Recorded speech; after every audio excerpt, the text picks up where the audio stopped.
আল বাতিল ইন্নাল বাতিলা কানা যাহুকা। সাদাকাল্লাহুল আযীম।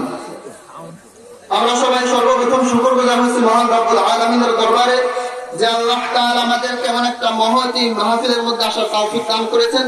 এজন্য আমরা সবাই খুশি হয়ে উচ্চ আওয়াজে সকলের গলার আওয়াজকে শরীরের সবটুকু শক্তি দিয়ে গলার মাঝ বরাবর এনে আল্লাহ তাআলার শুকরিয়া আদায় করেছি, বলছি আলহামদুলিল্লাহ। এবং লক্ষ কোটি দুরূদ ও সালাম মানবতার মুক্তির দূত যার প্রেরণার মাধ্যমে আল্লাহ তাআলা পৃথিবীতে হেদায়েতের আলো জ্বালিয়েছেন, তিনি হচ্ছেন জনাব মুহাম্মদুর রাসূলুল্লাহ সাল্লাল্লাহু আলাইহি ওয়াসাল্লাম। একজন মহিলা আসলেন, ছোট্ট একটা বাচ্চাকে নিয়ে আসছে, এসে বললেন, ইয়া রাসূলুল্লাহ, আমার এই ছোট্ট বাচ্চাকে আপনি যুদ্ধের জন্য কবুল করেন, আপনি তো যুদ্ধের জন্য লিস্ট করতেছেন। রাসূল কারীম তার দিকে তাকিয়ে বললেন, নির্বোধ মহিলা, কিন্তু ইয়া রাসূলুল্লাহ, আমার এই দুধের ছোট্ট বাচ্চা ঢাল হতেও তো পারবে, আপনাকে উদ্দেশ্য করে কাফিররা যখন তরবার চালাবে, আপনাকে উদ্দেশ্য করে কাফিররা যখন সরকে ছুঁড়ে মারবে, আপনাকে উদ্দেশ্য করে কাফিররা যখন তীর ছুঁড়ে মারবে, আমার এই ছোট্ট দুধের বাচ্চাকে আপনার সামনে টেনে ধরবেন, আপনার সামনে ঢাল স্বরূপ টেনে ধরবেন, আমার এই দুধের বাচ্চা দুই টুকরা হয়ে যাবে, আপনার শরীর রক্ষা পাবে। এই কারণে আমি আমার ছেলেকে যুদ্ধের ময়দানে পাঠাতে চাই। রাসূলের মহব্বত বুঝছেন তো? এই সমাবেশের মধ্যে রোমের গোয়েন্দারা ছিল, ফিরে গিয়ে বলল, সম্রাট, মুসলিমদের সঙ্গে সব কিছু সম্ভব হতে পারে। সম্রাট তখন রেগে গিয়ে বলেছিল, আমার ঢাল যদি বেশি হয়, তলোয়ার যদি বেশি হয়, সৈন্য সংখ্যা যদি বেশি হয়, তাহলে মুহাম্মাদের সৈন্যের সঙ্গে আমার সৈন্যরা কেন পরাজয় গ্রহণ করবে? আমি যুদ্ধে কেন পরাজয় গ্রহণ করবো?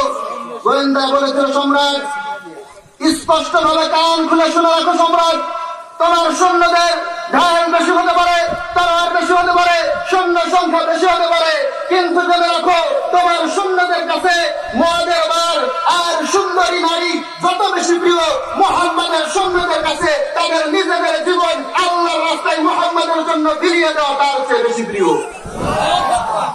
যে জাতি তার রাসূলের জন্য সব সময় নিজের জীবনকে উৎসর্গ করতে প্রস্তুত থাকে, সেই জাতি তার হাবিবের নাম শুনে মুখ দিয়ে সাল্লাল্লাহু আলাইহি ওয়াসাল্লাম বের হয়, এটা দুর্ভাগ্য ছাড়া কিছু না। একটা আয়াত তেলাওয়াত করেছি, যে আয়াতের ব্যাপারে আপনারা সবারই প্রায় জানা, কুল জাআল হক আযাকাল বাতিল ইন্নাল বাতিলা কানা যাহুকা। আল্লাহ তাআলা বললেন, হে হাবিব, শোনায় দেন এই কথা, হক এসেছে, বাতিল পালিয়ে গেছে, বাতিল নিঃশেষ হয়ে গেছে। এটা কেমন করা হলো? যুগে যুগে দেখেন, যখনই বাতিল এসেছে তখনই হককে জমিনের মধ্যে যিনি প্রেরণ করেছে, আওয়াজ দিয়ে বলেন তিনি কে? হক যখন যে রূপে এসেছে, বাতিল যখন যে রূপে এসেছে, হক ঠিক সেই সময় আল্লাহ তাআলা প্রেরণ করে দিয়েছে।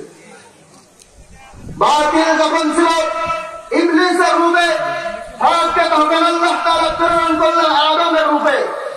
বাতিল যখন ছিল ফিরআউনের রূপে, হককে আল্লাহ তাআলা তখন প্রেরণ করলেন মূসা আলাইহিস সালামের রূপে। বাতিল যখন ছিল নমরুদের রূপে, হককে আল্লাহ তাআলা প্রেরণ করলেন ইব্রাহিমের রূপে। বাতিল যখন ছিল আবু জাহেলের রূপে, আবু সুফিয়ানের রূপে, উতবা শাইবার রূপে, হককে আল্লাহ তাআলা তখন প্রেরণ করলেন মুহাম্মদুর রাসূলুল্লাহ সাল্লাল্লাহু আলাইহি ওয়াসাল্লাম। প্রত্যেকটা যুগে যুগে এখানে কি শেষ? এখানে কি শেষ? বাতিল যখন আসলো মুসাইলামার রূপে, হককে যখন আল্লাহ তাআলা প্রেরণ করলেন আবু বকর রাদিয়াল্লাহু তাআলা আনহু রূপে, সেখান থেকে নিয়ে বাতিল যখন বাংলাদেশে আসলো, ফ্যাসিস্ট সরকার শেখ হাসিনা রূপে, বাংলার জমিনে আল্লাহ তাআলা হককে প্রেরণ করলেন ছাত্র জনতার রূপে। বাংলাদেশে হক